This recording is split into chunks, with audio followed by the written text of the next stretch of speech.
6 बजने वाले हैं, सदन की इजाजत हो तो 2 घंटा समय इसका बढ़ा दिया जाए। ठीक है श्री जी जी जी असदुद्दीन ओवैसी जी। मोहतरम चेयरमैन साहब, आपका बेहद शुक्रिया कि आपने मुझे सदर जमहूरिया के खुतबे पर बोलने का मौका दिया। सर, मैं हस्ब आदत और हस्ब रिवायत उसकी मुखालिफत में खड़ा हूँ और सदर जमहूरिया के खुतबे को अगर आप देखेंगे सर, तो उसमें पूरे खुतबे में लफ्ज़ मुसलमान तो छोड़िए, लफ्ज़ अक़लियत भी इस्तेमाल नहीं हुआ है। और मैं बड़ी जिम्मेदारी के साथ आपके सामने अर्ज़ कर रहा हूँ कि भारत में 14% मुसलमान जो आबादी के लिहाज से 17 करोड़ आते हैं, वो आज पिछले 10 साल में नरेंद्र मोदी की सरकार में अपने आप को एक गैर यकीनी कैफियत में पाते हैं, अपने सोचते हैं कि हमारी शनाख्त को ख़तरा है, हमारे वजूद को ख़तरा है। और मैं बड़ी जिम्मेदारी के साथ कह रहा हूँ कि जज्बात में लाए बगैर कह रहा हूँ कि आज 17 करोड़ मुसलमान अपने आप को ऐसा समझते हैं कि जिस ज़माने में हिटलर के ज़माने में यहूदी अपने आप को समझते थे। और उसकी मैं बताता हूँ क्यों समझते हैं, बताता हूँ आपको चंद मिनट में। सर, मिसाल के तौर पर आप देखिए खुतबे सदारत के हिस्से तहरीर का 32वां पैराग्राफ 32 पैराग्राफ में ड्रॉप आउट रेट का जिक्र हुआ, स्कूलों में इंदराज यानी एनरोलमेंट का जिक्र हुआ, एससीज का नाम लिया गया, एसटीज का नाम लिया गया, ओबीसीज का नाम लिया गया, लफ्ज़ अक़लियत का नाम नहीं लिया गया, मुसलमान तो छोड़िए। और सबसे ज़्यादा ड्रॉप आउट इस मुल्क में अगर स्कूलों में है तो मुसलमानों में है। सबसे कम एनरोलमेंट अगर है तो मुसलमानों में हायर एजुकेशन में। गवर्नमेंट का डेटा है सर कि मुसलमानों का जो स्टूडेंट ड्रॉप आउट है वो 14.42 से क्लास 1 से शुरू होता और वो क्लास 6 और 8 को पहुंचे अब तक वो 10.76 को पहुंचता है। ये गवर्नमेंट का डेटा है, यानी क्लास 1 से क्लास 6 से 8 तक ये हाल है। आपने क्या किया सर इस बजट में? प्री मैट्रिक स्कॉलरशिप को सिर्फ 9th क्लास तक महदूद कर दिया और इसमें आपने पैसे कम कर दिए प्री मैट्रिक स्कॉलरशिप में। और सर 2022-23 का बजट आप देखिए, 5026 करोड़ रुपए दिए गए थे, जिसमें से सिर्फ 663 करोड़ इस्तेमाल हुए। अब आप आ जाइए सर, AISHE का डेटा है कि हायर एजुकेशन में मुसलमानों का 8.5 ड्रॉप आउट रेट हुआ है। 2020-21 में गवर्नमेंट का डेटा बता रहा है कि 1,80,000 मुसलमान हायर एजुकेशन में नहीं है। प्री मैट्रिक स्कॉलरशिप को आपने 423 करोड़ था, उसको आपने इस साल 326 कर दिया।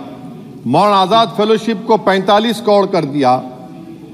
MCM जो 44 करोड़ था 33 करोड़ कर दिया। बताइए, जो सबसे ज़्यादा जिसका कम्युनिटी का ड्रॉप आउट रेट है और जो हायर एजुकेशन नहीं, उससे आप ये बर्ताव करते हैं। सर, दूसरी बात यह है कि हम ये देख रहे हैं कि 10 साल में इस सरकार में कोई हद नहीं छोड़ी है गलत हुक्मरानी की, नफरतों को भड़काने की, कोई हद नहीं छोड़ी गलत फहमियों को फैलाने की, और कोई हद नहीं छोड़ी इस मुल्क के अवाम नास को तर्क करने की। इस 10 साल में हमने क्या देखा सर? जमहूरियत हमारे वतन अजीज़ की को बचाना बहुत ज़रूरी है, ये गरीबों के लिए और कमज़ोरों की एक बहुत बड़ी ताकत है। मगर 10 साल में 9.5 साल में क्या हुआ? सिर्फ एक शख्स को मजबूत कर दिया गया, एक मजहब को मजबूत कर दिया गया, एक आइडियोलॉजी, एक नज़रिए को मजबूत कर दिया गया, एक शनाख्त को सब शनाख्त के आगे दूसरी शनाख्तों को मिटाने की कोशिश की गई, एक ज़बान को मजबूत कर दिया गया। तो हमारी जमहूरियत तो खोखली हो चुकी है। और सर, कोई भी हुकूमत और पार्टी सिर्फ जबर और इस्तेसाल पर कायम नहीं रह सकती है सर। दूसरा पॉइंट सर जो मैं आपके सामने अर्ज करना चाह रहा हूं, CAA के कानून के ताल्लुक से मरकजी एक वजीर ने अखबार में बयान दिया कि हम 8 दिन में करने वाले हैं। आप 8 दिन में करेंगे, 8 दिन में एहतजाज शुरू होगा मुल्क के कोने कोने में। आप CAA को मजहब से खत्म कर दीजिए, मजहब से जोड़ेंगे तो आपका इरादा बुरा है।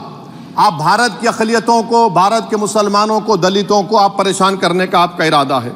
सर दूसरी बात यह है कि CAA के खिलाफ क्यों हम हैं? क्योंकि सीमांचल के मुसलमान को आप बांग्लादेशी कहते हैं। कोई मिनिस्टर मुझे कहता है कि घुसपैठी है, रोहिंग्या है। तो CAA को मजहब से जोड़ना गलत था, उसको निकालिए। मगर हमारे देश के प्रधानमंत्री सर, वतन अजीज के वजीर आजम, मैं बड़ी जिम्मेदारी के साथ कह रहा हूं कि मैं अपने बचपने में जब हिस्ट्री पढ़ता था तो मैंने एक स्टैचू की फोटो देखी थी, प्रीस्ट किंग ऑफ मोहनजोदारो। ऐसा लगता है कि वैसा ही लग रहा है कि प्रधानमंत्री नहीं है बल्कि पुजारी सम्राट बन चुके हैं वो। और मैं क्यों कह रहा हूं कि हमारे सदर जमहूरिया ने कहा था कि 22 जनवरी एक तारीखी दिन है, बिल्कुल तारीखी दिन है। 22 जनवरी की बुनियाद 6 दिसंबर 92 को रखी गई। 22 जनवरी की बुनियाद 86 में ताले खोलकर रखी गई। 22 जनवरी की बुनियाद जीबी पंत ने रखी थी, इसीलिए तारीखी दिन है। और तारीखी दिन इसलिए भी है कि सर इसी ऐवान में 16 दिसंबर 1992 को हमने एक रेजोल्यूशन पास किया था। आप बताइए कि आज इस मुल्क में चाहे कोई सेकुलर पार्टी का हो या जो भी हो, भले सब सेकुलर है, बुरा मैं हूं, किसी में हिम्मत नहीं है कि 6 दिसंबर की बात की जाए। और वो तारीखी दिन इसलिए भी है सर, इंसाफ करने वालों में एक NCLT के चेयरमैन, एक गवर्नर और एक नामजद शुदा रुकने पार्लियामेंट बैठे हुए थे। अब आप बताइए मेरे पास बचा क्या है? बचा यह है कि आर्टिकल 32 बचा है जिसको बाबा साहब अम्बेडकर ने दिया। आज मुल्क के 17 करोड़ मुसलमान भारत के वजीर आजम पर एतमाद भरोसा नहीं करते, बिल्कुल नहीं करते, बता रहा हूं, खुल के कह रहा हूं। अगर आप आर्टिकल 32 का ड्यू प्रोसेस ही खत्म कर देंगे तो फिर मेरे पास क्या बचेगा सर? क्या बचेगा? मैं तो यहां खड़े होकर वो सुप्रीम कोर्ट के मायानाज बेबाक वकील दुष्यंत दवे की तरह तो नहीं कह सकता। मुझे आज भी रूल ऑफ लॉ में भरोसा है, मुझे आज भी कानून पर, संविधान पर भरोसा है, मगर ड्यू प्रोसेस तो फॉलो होना चाहिए। ड्यू प्रोसेस फॉलो नहीं हो रहा। एक तारीखी दिन 22 जनवरी था, एक तारीखी दिन 31 जनवरी था। सर रात के अंधेरे में अपील किए बगैर आप आरे लेकर रास्ता खोल देते हैं। क्या पैगाम दे रहे हैं सर? 600 साल की मेहरौली की मस्जिद को बगैर को नोटिस दिए आपने डिमोलिश कर दिया। मैं जिम्मेदारी के साथ कह रहा हूं कि भारत के प्रधानमंत्री और उनकी सरकार भारत के मुसलमानों से उनकी शनाख्त को छीनना चाहते हैं।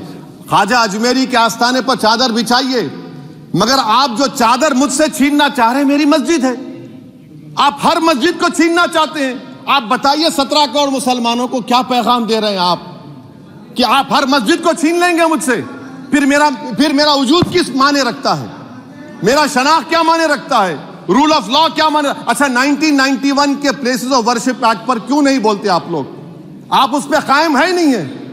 आप 500 साल की बात करते, मैं आपसे कहता हूं भाई 500 साल पे मत जाइए, बौद्ध पे जाइए, जैनिज्म पे जाइए, शैविज्म पे जाइए, कहां रुकेंगे? अरे इस देश को आजादी मिली 47 में, संविधान मिला हमको बाबा साहब अम्बेडकर का बराबरी का। उससे पहले तो राजा रजवाड़े थे, जमहूरियत नहीं थी, लोकतंत्र नहीं था, मगर आप उसको उस बारे में लेके जाते। अरे 500 साल आगे क्या होगा बताइए? आप किसी एक सिविलाइजेशन, सर अंग्रेजी में किसी ने कहा था civilization can not be rewritten by hatred, history can not be corrected by demolition. आप ये नहीं कर सकते। और मैं उम्मीद करता हूं कि जब मौर्रिख तारीख लिखेगा, नरेंद्र मोदी इस मुल्क में तारीख लिखना चाहते हैं। क्या तारीख लिखना चाहते हैं? कि मैंने इस देश को, गांधी अंबेडकर के देश को मैंने हिंदू राष्ट्र बना दिया। मैं उम्मीद करता हूं कि हमारे भारत के हमारे हिंदू भाई देश के प्रधानमंत्री की सोच को नाकाम करेंगे, उन पर है। अब देखते हैं क्या होता है। सर नेबरहुड फर्स्ट की पॉलिसी है। नेबरहुड फर्स्ट क्या हो रहा है सर? हम सोशल मीडिया के जरिए फॉरेन पॉलिसी चला रहे हैं। मालदीव छोटा मुल्क, वो हमको आंख दिखा रहा है, चीन की गोद में बैठ गया। हमारे लद्दाख में हमारे जो लोग जानवर को लेकर घास चराए जाते, वहां पर चीन की आर्मी आके रोक रही। बताइए, बांग्लादेश चीन की गोद में बैठा हुआ है। आप गैलेंट्री अवार्ड दे रहे हैं, क्यों दे रहे हैं? कि चीन बैठा हुआ है। तो आपका बफर जोन गया कहां भाई साहब? आपका बफर जोन तो कहां गया नहीं मालूम, गायब हो गया बफर जोन। और दूसरी बात सर, आप ये भी देख लीजिए कि यहां पर मैं आपको इंपॉर्टेंट पॉइंट ये बताना चाह रहा हूं सर। ये हम बोलते हैं India middle east economic corridor, कितना पैसा है बताइए? वो नहीं बताया जाता। अच्छा सर, सबसे तकलीफ दे बात मेरे लिए है कि भारत ने यूनेस्को का इलेक्शन पाकिस्तान से हार गया।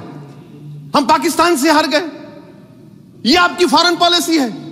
यूनेस्को के इलेक्शन हम पाकिस्तान से हार गए। अच्छा, मामला इजराइल का, फलस्तीन का, गाजा का आया। अक्टूबर में 10,000 लोग मर गए, हमने यूएन में सीज फायर की तायीद नहीं की। दिसंबर आया, 20,000 मर गए, तो हमने तायीद कर दी। क्यों तायीद की? क्योंकि ग्लोबल साउथ को हमको फॉलो करना पड़ रहा है। भारत ग्लोबल साउथ को फॉलो कर रहा है, मेरे लिए तकलीफदेह बात है। यह आपकी नाकामी का बहुत बड़ा सबूत है। इसीलिए हम बता रहे हैं कि यह सरकार की बहुत से नाकाम। सर, अलीगढ़ मुस्लिम यूनिवर्सिटी, आखिरी पॉइंट, अलीगढ़ मुस्लिम यूनिवर्सिटी। सर, आप उत्तर प्रदेश से आते हैं। सर, 81 में एक्ट पास हुआ। हमारा लॉ ऑफिसर कोर्ट में कहता है कि मैं पार्लियामेंट के एक्ट को नहीं मानता। कैसे नहीं मानते सर? क्या नरेंद्र मोदी ने पार्लियामेंट को नॉमिनेट किया या पार्लियामेंट ने नरेंद्र मोदी को प्रधानमंत्री बनाया? बताइए। 81 के एक्ट को नहीं मानते। सर, 2 ही तो सेंट्रल यूनिवर्सिटी है मुसलमानों के। 1,80,000 आप ही के सरकार के दौर में मुसलमान हायर एजुकेशन निकल गए। आप अलीगढ़ मुस्लिम से छीनना चाह रहे हैं। Theory of separation of powers में एग्जीक्यूटिव हमको डिक्टेट करेगा। मेरी आवाज तो पार्लियामेंट है, अब मेरी आवाज के खिलाफ एग्जीक्यूटिव सुप्रीम कोर्ट में बोलता है। अलीगढ़ मुस्लिम यूनिवर्सिटी से इतनी नफरत क्यों है आपको? वहां पर तो हिंदू भाई भी पढ़ते हैं। सर, ये अलीगढ़ मुस्लिम यूनिवर्सिटी का मामला है सर। तो मैं आपसे इस बात पर, इस शेर पर अपनी बात को खत्म कर रहा हूं सर। आप भी उर्दू दां हैं जी। मसीहाओं को जब भी आवाज दी है, अहमद फराज का शेर है जी जी। मसीहाओं को जब भी आवाज दी है, पलट कर आ गए हर बार कातिल। मसीहाओं को जब भी आवाज दी है, पलट कर आ गए हर बार कातिल। वहां क्या दाद खाही, क्या गवाही, वहां क्या दाद खाही, क्या गवाही, जहां हो मुंसिफों के यार कातिल। सर, मैं फिर से हुकूमत से मुतालबा करता हूं कि अल्पसंख्यक समाज के बजट के स्कॉलरशिप को आप डिमांड ड्रिवन करिए। भारत के प्रधानमंत्री, प्रधान सेवक रहिए। आप कोई प्रीस किंग मत बन जाइए। आप जीतेंगे, कौन जीतेंगे देश तय करेगा। मगर याद रखिए, 17 करोड़ मुसलमान आज गम और गुस्से में हैं और इस बात को महसूस कर रहे हैं, इस बात को महसूस कर रहे हैं कि प्रधानमंत्री को हम नोट नहीं दिए मगर हमारा प्रधानमंत्री है। आखिर ये प्रधानमंत्री 17 करोड़ मुसलमानों की उनकी शनाख्त को कैसे मिटा रहे हैं, कैसे उनको आप मार्जिनलाइज कर रहे हैं। इसीलिए सर, मैं उम्मीद करता हूं कि हमारे सेकुलरिज्म जो है, वो मैं पॉलिटिकल सेकुलरिज्म कभी नहीं माना। जो सेकुलरिज्म संविधान में लिखा गया उसकी हिफाजत करेंगे। मुल्क अहम है। वरना याद रखिए, आप चुनाव जीते या हारे, मगर अगर आप 17 करोड़ एक जनता को आप गैर यकीनी कैफियत पैदा कर देंगे, ये देश के हित में नहीं होगा। बल्कि हम तो उम्मीद कर रहे हैं कि ड्यू प्रोसेस अदालत फॉलो करेगी। अदालत अगर एक तरफा फैसले करेगी तो गलत होगा। सर, बहुत बहुत शुक्रिया। श्री रामचरण वोरा जी।